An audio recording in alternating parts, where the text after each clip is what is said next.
Hello everyone, welcome back to study with Sagar. এর পরবর্তী ক্লাসে আমরা ফার্স্ট ইউনিটের অর্থাৎ প্রথম চ্যাপ্টারের হোয়াট ইজ সোশ্যোলজিটি আমাদের পুরো কমপ্লিট হয়ে গেছে পড়া। এই ক্লাসে আমরা পড়ব ইমার্জিন অফ সোশ্যোলজি অর্থাৎ France revolution and industrial revolution and founding father's of sociology and is sociology S A social depth. চলো ভিডিওটি শুরু করা যাক। প্রথমেই কিছু পণ্ডিত সমাজতাত্ত্বিক চিন্তাভাবনার সূত্রপাত ও প্রসার ঘটায়, যার থেকে সমাজতত্ত্বের উদ্ভব বলে মনে করা। অর্থাৎ কিছু সমাজতাত্ত্বিকবিদগুলো মনে করেন ফরাসি বিপ্লব এবং শিল্প বিপ্লবের হাত ধরে এই সমাজতত্ত্বের সূচনা হয়েছিল। সমাজতত্ত্বের উত্থান অর্থাৎ ইমার্জিন অফ সোশ্যোলজিটি এসেছিল। প্রথমে পড়ালাম এই সময় ইউরোপে ঘটে যাওয়া দুটি যুগান্তকারী ঘটনার কথা। সেগুলো হলো ফরাসি বিপ্লব ও শিল্প বিপ্লব। ফরাসি বিপ্লব ও শিল্প বিপ্লবের ফলে মানুষের সামাজিক, অর্থনৈতিক, রাজনৈতিক ও ধর্মীয় জীবনে আসা আমূল পরিবর্তন। এই পরিবর্তনকে উপলব্ধি করার জন্য সমাজতাত্ত্বিক চিন্তাভাবনার সূত্রপাত ও প্রসার লাভ ঘটেছিল। বলা বাহুল্য 1839 সালে অর্থাৎ ঊনবিংশ শতাব্দীতে ফরাসি দার্শনিক আগস্ট কোতের হাত ধরে সমাজতত্ত্ব শব্দটির প্রচলন হয়। এটি খুব ইম্পর্টেন্ট, তোমাদেরকে কোশ্চেন দিতে পারবে কার হাত ধরে সমাজতত্ত্ব অর্থাৎ সোশ্যোলজি শব্দটি প্রচলন হয়, তোমাদেরকে বলতে হবে আগস্ট কোট। এবং যদি দেওয়া থাকবে কত সালে, তাহলে বলতে হবে 1839 সালে। সেই দুটি যুগান্তকারী ঘটনা হলো France revolution and industrial revolution অর্থাৎ ফরাসি বিপ্লব এবং শিল্প বিপ্লব। ফরাসি বিপ্লব আমরা পড়ে নেব। জাস্ট তোমাদেরকে এখান থেকে দুটা জিনিস মেনলি মনে রাখতে হবে। সেটি হয়েছিল আধুনিক সভ্যতার যাত্রা শুরু হয়েছিল 1789 সালে ঘটে যাবে ফরাসি বিপ্লবের হাত ধরে এটি, এবং 1779 সালে ফ্রান্সে সংগঠিত ফরাসি বিপ্লবের স্বৈরাচারী ফরাসি রাজতন্ত্রের অর্থাৎ প্রাচীন যুগে অবসান ঘটিয়ে নতুন যুগের সূচনা হয়েছিল। এবং তাহলে একটি কোশ্চেন থাকতে পারে কত সালে প্রাচীন যুগের অবসান ঘটিয়ে নতুন যুগের সূচনা হয়েছিল, তোমাদেরকে বলতে হবে 1789 সালে। এবং এটি মনে রাখবে ফরাসি বিপ্লবের মাধ্যমে প্রচারিত হয় তিনটি জিনিস: স্বাধীনতা, সাম্য ও মৈত্র আদর্শ। এক কথায় বলতে গেলে ফরাসি বিপ্লব পুরাতন সমাজ ব্যবস্থার অবসান ঘটিয়ে নতুন যুগের সূচনা হয়েছিল এই ফরাসি বিপ্লবের মাধ্যমে। আর এখানে কিছু তোমাদের ফরাসি বিপ্লবের দার্শনিক ভূমিকা দেওয়া আছে, এটি না পড়লেও হবে। এবং যেটি মোস্ট ইম্পর্টেন্ট শিল্প বিপ্লব অর্থাৎ ইন্ডাস্ট্রিয়াল রেভলিউশন। এই সময় অষ্টাদশ শতাব্দীতে ইউরোপে ঘটে যাওয়া এমনও একটি অন্যতম যুগান্তকারী ঘটনা শিল্প বিপ্লব। এটি খুব ইম্পর্টেন্ট, মনে রাখবে। শিল্প বিপ্লব কথাটি সর্বপ্রথম ফরাসি চিন্তাবিদ আগস্ট ব্লাস্কি 1838 সালে ব্যবহার করেন, এবং আর্নল্ড টয়েনিভ তার lecture on the industrial revolution in England নামক গ্রন্থে 1880 থেকে 81 সালে শিল্প বিপ্লব কথাটি ব্যবহার করেন। Most important. এবং এই শিল্প বিপ্লব চলাকালীন ইংল্যান্ডে কিছু বৈজ্ঞানিক আবিষ্কারগুলি হয়েছিল, সেটি খুবই বিখ্যাত।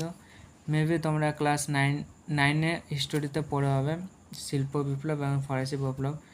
এর মধ্যে বৈজ্ঞানিক আবিষ্কারগুলির নাম এবং সেটি কত সালে আবিষ্কার হয়েছিল এবং কে আবিষ্কার করেছিল তাদের পড়তে হবে। এখান থেকে এমসিকিউ কোশ্চেন আসবে।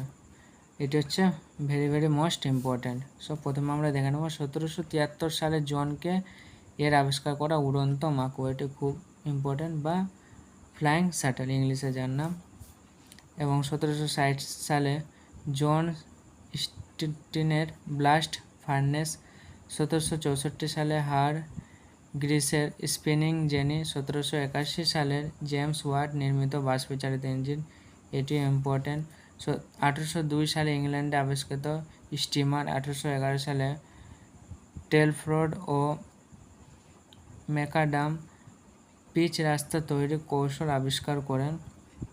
এবং 1814 সালে জন স্টিফেন্স নির্মিত বাষ্পচালিত রেল ইঞ্জিন। এবং 1815 সালে হামফ্রেস ডেভিড সেফটি ল্যাম্প প্রভৃতি আবিষ্কারগুলি এক নতুন যুগের সূচনা করেছিল।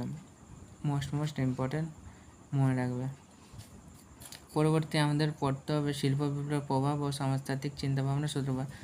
জাস্ট তোমাদের কাছে যাদের যাদের এই বইটি আছে জাস্ট এখান থেকে 1 থেকে 2 বার রিডিং পড়ে নেবে, তাতেই হয়ে যাবে তোমাদের কমপ্লিট।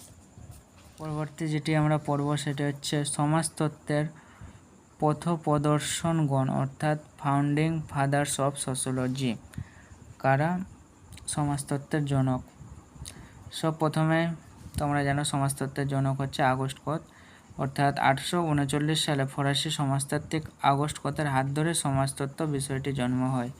কিন্তু যাদের হাত ধরে সমাজতত্ত্ব বিষয়টি আরও বেশি পরিপূর্ণতা ও পরিপক্কতা পেয়েছিল তারা হলেন ব্রিটিশ সমাজতাত্ত্বিক হারবার্ট স্পেন্সার। অর্থাৎ মানে আগস্ট কট প্রথম এই শব্দটি ব্যবহার ছিল এবং তা থেকে জন্ম হয়েছিল সমাজতত্ত্ব, এবং আরও বেশি মানে যাদের হাত ধরে বেশি পরিপূর্ণতা ও পরিপক্কতা পেয়েছিল তারা হলেন হারবার্ট স্পেন্সার। এটি হচ্ছে ব্রিটিশ সমাজতাত্ত্বিক এবং ফরাসি সমাজতাত্ত্বিক এমিলি ডুরখ্যাম এবং জার্মান সমাজতাত্ত্বিক ম্যাক্স ওয়েবার। এই 4 জন সমাজতাত্ত্বিকবিদদের বলা হয় সমাজতত্ত্বের পথপ্রদর্শন এবং সমাজতত্ত্বের জনক। সো এটি খুব ইম্পর্টেন্ট, এখান থেকে 2-3টে এমসিকিউ সহজে আসতে পারে। একটি এমসিকিউ আমি তোমাদেরকে বলে দিচ্ছি, ধরো দিয়ে দিল সমাজতত্ত্ববিদদের বলা হয় সমাজতত্ত্বের পথপ্রদর্শন এবং সমাজতত্ত্বের জনক। এই 4 জনের নাম লেখো। নাম লেখকও ওখানে অপশানে দেওয়াই থাকবে। ওই 4 জন হচ্ছে এরা: আগস্ট কত, এমিলি ডুরখ্যাম, হারবার্ট স্পেন্সার এবং ম্যাক্স ওয়েবার। সো বুঝতে পারছো। এছাড়াও এ প্রসঙ্গে যার নাম উল্লেখ করতে হয় অর্থাৎ সমাজতত্ত্বে যার অবদান অন্যতম গুরুত্বপূর্ণ তিনি হলেন কার্ল মার্কস। সমাজতত্ত্বের এদের অবদান খুব সংক্ষিপ্ত আকারে নিয়ে আলোচনা করা হয়।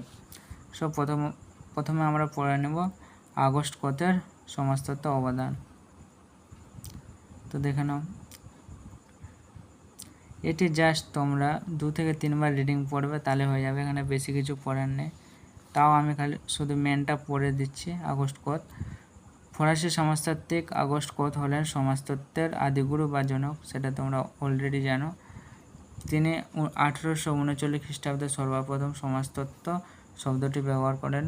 প্রথমে কত আলোচ্য বিজ্ঞানটির নামকরণ করেছিলেন সামাজিক পদার্থবিদ্যা অর্থাৎ বা সোশ্যাল ফিজিক্স।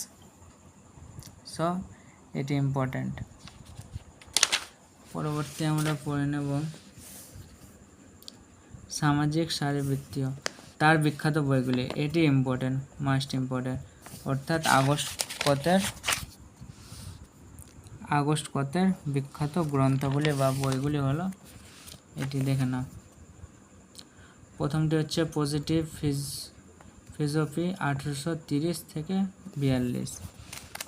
দ্বিতীয় হচ্ছে সিস্টেম অফ পজিটিভ পলিটিক্স 1851 থেকে 1854। নামটি এবং সালটি মাস্ট মনে রাখতে হবে। 3 নম্বরটি দেখে নাও, দি প্রোস of the scientific works required for the reorganization of society 1822। পরবর্তী সমাজতত্ত্বে তার অবদান, কতের অবদান আছে এখানে, জাস্ট এখান থেকে তোমরা পড়ে নেবে। হারবার্ট স্পেন্সার ছিলেন বিবর্তনবাদী সমাজতাত্ত্বিক। সো এখান থেকে একটা এমসিকিউ দিতে পারে, তার বিখ্যাত বইগুলি জাস্ট তোমাদেরকে পড়তে হবে। এটি তোমরা বাড়িতে পড়লে অবশ্যই বুঝে যাবে। পরবর্তী আছে, এটি মোস্ট ইম্পর্ট্যান্ট, এই বিষয়টি স্পেন্সার তার law of evolution of theory of organic analogy রচনায় উপস্থাপন করেন। এক কথায় জীববিদ্যার তত্ত্বগুলোকে সমাজতত্ত্বের প্রয়াস স্পেন্সার বড় অবদান। তিনি প্রথম সোশ্যাল অর্গানিজম কথাটি ব্যবহার করেন। অর্থাৎ এখান থেকে একটি কোশ্চেন আসতে পারে, কে প্রথম সোশ্যাল অর্গানিজম কথাটি ব্যবহার করেন? আনসার হবে স্পেন্সার্স। আর যদি বলে কোন গ্রন্থে, তাহলে বলতে হবে তোমাদের ল অফ এভলিউশন অফ বা থিওরি অফ অর্গানিক এনোলজি। পরবর্তী যেটি আমাদেরকে পড়তে হবে এমিলি ডুরখ্যাম। সো দেখে নাও, সমাজতত্ত্বের প্রাতিষ্ঠানিক পঠন পাঠনের প্রবর্তক ছিলেন ডুরখাম। অর্থাৎ সমাজতত্ত্বের প্রাধান্য পঠন পাঠনের প্রবর্তন কে ছিলেন যদি কোশ্চেনে দেয় তাহলে করতে হবে এমিলি ডুরখাম বা ডুরখ্যামন। পরবর্তী আছে তার বিখ্যাত কিছু গবেষণাগুলি, তোমাদের নাম জাস্ট মনে রাখতে হবে। Division of labour in society 1893, the rules of sociological method 1895, the elementary forms of religious life 1912, judgements of reality and judgements of value 1911 ইত্যাদি। জাস্ট এটি মনে রাখবে তোমরা।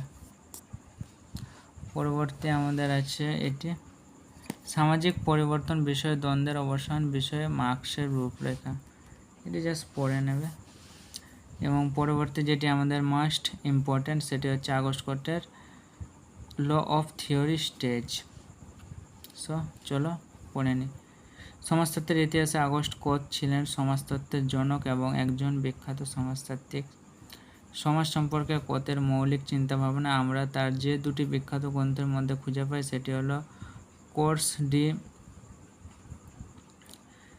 ফিলোসফি পজিটিভ 1830-42, সেটা আমরা আগে পড়েছি, এবং the positive philosophy of Auguste Comte, এবং ইংরেজি ভাষা গ্রন্থটির নাম সিস্টেম অফ পজিটিভ পলিটি। অর্থাৎ সমাজ সম্পর্কে কোটের মৌলিক চিন্তা ভাবনা যে দুটি গ্রন্থে আছে সেটি হচ্ছে, প্রথমটি হচ্ছে কোর্স ডি ফিলোসফি পজিটিভ এবং the positive philosophy of Auguste Comte, যার ইংরেজি অনুবাদ করেছে system of positive polity. So প্রথমে কোটের মতে কোনো বিষয়ে সামাজিক ঘটনাকে যতক্ষণ না পর্যন্ত আমরা সামগ্রিক সামাজিক পরিপ্রেক্ষিত থেকে অনুধাবন করার চেষ্টা না করছি ততক্ষণ পর্যন্ত সেই ঘটনাকে আমরা উপলব্ধি ও ব্যাখ্যা করতে পারবো না। এ প্রসঙ্গে উল্লেখ যে তিনি সমাজতত্ত্বকে দুটি ভাগে ভাগ করেছেন, সেটা হচ্ছে সামাজিক স্থিতিবিদ্যা এবং সামাজিক গতিবিদ্যা। চলো এই দুটি কনসেপ্ট আমরা বুঝে নিই, সামাজিক স্থিতিবিদ্যা এবং সামাজিক গতিবিদ্যার। সো এই চ্যাপ্টার থেকে যেটি আমাদেরকে লাস্ট পড়তে হচ্ছে সেটি হচ্ছে সমাজতত্ত্ব কি একটি বিজ্ঞান বিতর্ক। সো এখান থেকে যেটি মেন আমাদের পড়তে হবে সেটি হচ্ছে সমাজতত্ত্বের আদিগুরু বা জনক আগস্ট কোট তার এই সৃষ্টিটির প্রথমে নাম দিয়েছিলেন সামাজিক পদার্থবিদ্যা বা সোশ্যাল ফিজিক্স। তিনি একে আবার সমাজবিজ্ঞানের রানী বা কুইন অফ সোশ্যাল সায়েন্স আখ্যা দিয়েছিলেন। K queen of social science আখ্যা দিয়েছিলেন কোশ্চেন আসতে পারে আগস্ট কোট। আবারও যারা সমাজতত্ত্বকে বিজ্ঞান বলার পক্ষপাতী তারা হলেন ডিবিংস, Radcliffe, bound, কিলসলে, delve, Tom বটমোর, Emily ডুরখ্যাম প্রমুখ সমাজতাত্ত্বিক। সো যাই হোক, এখন আমরা এই বিতর্কের আলোকে সমাজতত্ত্বকে কতখানি বিজ্ঞান অর্থাৎ সে কতটা বৈজ্ঞানিক বৈশিষ্ট্য বহন করে তা আলোচনা করা যায়।